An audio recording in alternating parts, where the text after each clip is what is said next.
सल्ट विधानसभा के उपचुनाव के परिणाम सामने आ चुके हैं। इसमें भाजपा प्रत्याशी महेश जीना ने 4700 वोटों के साथ जीत हासिल की है। आपको बता दें कि भाजपा विधायक सुरेंद्र जीना के निधन के बाद यह सीट खाली हो गई थी, जिसको लेकर उपचुनाव करवाए गए। इसमें कांग्रेस को एक बार फिर हार का सामना करना पड़ा है। कांग्रेस के प्रदेश महामंत्री नवीन जोशी की माने तो भाजपा ने सरकारी तंत्र का दुरुपयोग करते हुए जीत हासिल की, लेकिन 2022 के विधानसभा चुनाव में कांग्रेस सत्ता में वापस आएगी।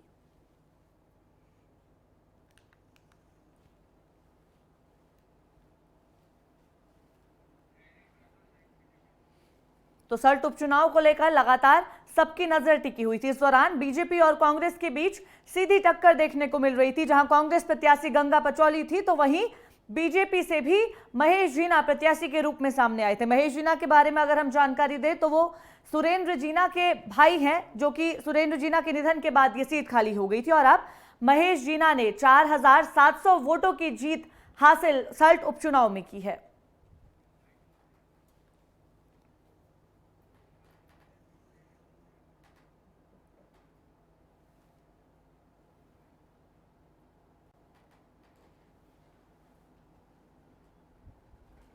तो सल्ट उपचुनाव के नतीजे सामने आ चुके हैं। बीजेपी ने इस दौरान जीत दर्ज की है। बीजेपी 4700 वोट से जीत दर्ज कर चुकी है। और इस खबर पर संवाददाता उपेंद्र राणा हमारे साथ लाइव जुड़ गए हैं। उपेंद्र, सल्ट उपचुनाव की जब हम बात कर रहे हैं, इस सीट पर लगातार नजरें बनी हुई थी। बीजेपी की अगर हम बात करें, बीजेपी की ओर से प्रत्याशी उतारा गया। कांग्रेस की अगर हम बात करें तो कांग्रेस की ओर से भी गंगा पंचोली को लेकर इस सीट में जीत का दावा किया जा रहा था, लेकिन आखिरकार परिणाम सामने आ चुके हैं। आरोप प्रत्यारोप का दौर भी परिणाम के साथ शुरू हो गया है।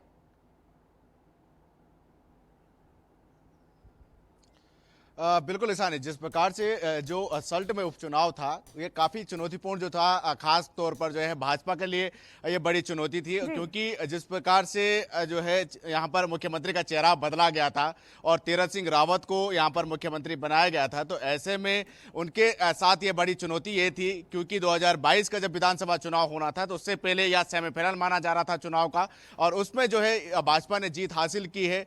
जो सुरेंद्र सिंह जीना, जो स्वर्गीय सुरेंद्र सिंह जीना है, उनकी निधन के बाद जो है यह सीट खाली हो चुकी थी और उनके भाई महेश जीना को जो है भाजपा ने टिकट दिया था और कांग्रेस से गंगा पंचोली को टिकट दिया था। हालांकि गंगा पंचोली की अगर बात की जाए तो काफी पुरानी नेता जो है कांग्रेस की मानी जाती है। सुरेंद्र जीना, जिस प्रकार जब सुरेंद्र जीना भी वहां पर प्रत्याशी थे तो उस समय भी गंगा पंचोली जो है वहां पर उम्मीदवार थी, और हालांकि वहां पर भी उस समय को जो है हार का सामना करना पड़ा था। और इस बार जिस प्रकार से महेश जीना, जो सुरेंद्र सिंह जीना के जो भाई है महेश जीना, उनको उम्मीदवार जो है भाजपा ने बनाया था और इस बार सबसे बड़े अंतराल से जीत हासिल की है। क्योंकि अगर महेश जीना की बात की जाए तो 4700 वोटों से जो है भाजपा ने वहां पर जीत हासिल की है और गंगा पंचोली को वहां पर एक बार फिर से जो है हार का सामना करना पड़ा। आरोप प्रत्यारोप का दौर जो है एक बार फिर शुरू हो चुका है। जिस प्रकार से लगातार कांग्रेस हर बार जो है ईवीएम मशीनों पर जो है लगातार ये बात उठाती रहती है कि ईवीएम मशीनें जो है वो हैक की जाती है, भाजपा हैक करती है, इस तमाम आरोप जो है वो की जाती है। जिस प्रकार से कांग्रेस के महामंत्री ने भी यही आरोप लगाया है कि जो सरकारी मशीनरियों का जो है वो दुरुपयोग जो है भाजपा ने किया है, जिसके चलते जो है वहां पर उपचुनाव जो है बिल्कुल उपेंद्र, जब अक्सर देखा जाता था ईवीएम पर इसका ठिकरा फोड़ दिया जाता था, चाहे जीत सामने आई या हार। इस बीच अभी की अगर हम स्थिति को लेकर अपडेट आपसे लेना चाहें तो अभी सल्ट में कैसा माहौल देखने को मिल रहा है?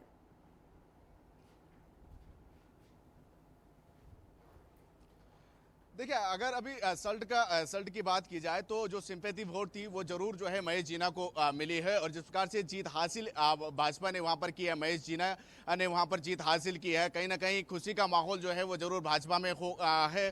काफी खुशी जो है वो भाजपा में। मुख्यमंत्री तीरथ सिंह रावत के लिए बड़ी चुनौती थी, क्योंकि पहला चुनाव मुख्यमंत्री बनते ही पहला चुनाव उनके सामने था और ये उपचुनाव जो है उनको जीतना बहुत जरूरी भी था, क्योंकि सेमीफाइनल 2022 का सेमीफाइनल जो है वो माना जा रहा है। क्योंकि अगर भाजपा हाईकमान की अगर बात की जाए तो भाजपा हाईकमान ने इसी के चलते जो है चेहरा बदला था कि ताकि 2022 का विधानसभा चुनाव जो है वो भाजपा जीत सके, और जिस प्रकार जो सल्ट का उपचुनाव है उसमें जो है वो जीत हासिल कर सके। तो इसका जो है ये पहला रिजल्ट जो है तीरथ सिंह रावत का जो मुख्यमंत्री बनते ही पहला रिजल्ट सामने आ चुका है और वहां पर उन्होंने जीत हासिल कर दी है। बिल्कुल उपेंद्र, इस दौरान जीत हासिल करने के बाद खुशी का माहौल जरूर है, क्योंकि सेमीफाइनल के तौर पर इसे 2022 के चुनाव को देखा जा रहा था और इसके उसके बाद अब जब जीत हासिल कर ली गई है तो जो दावे किए गए थे भाजपा की ओर से उन पर भी खरे उतरना अब एक बड़ी चुनौती रहेगी। चलिए, बहुत धन्यवाद उपेंद्र तमाम जानकारी के लिए।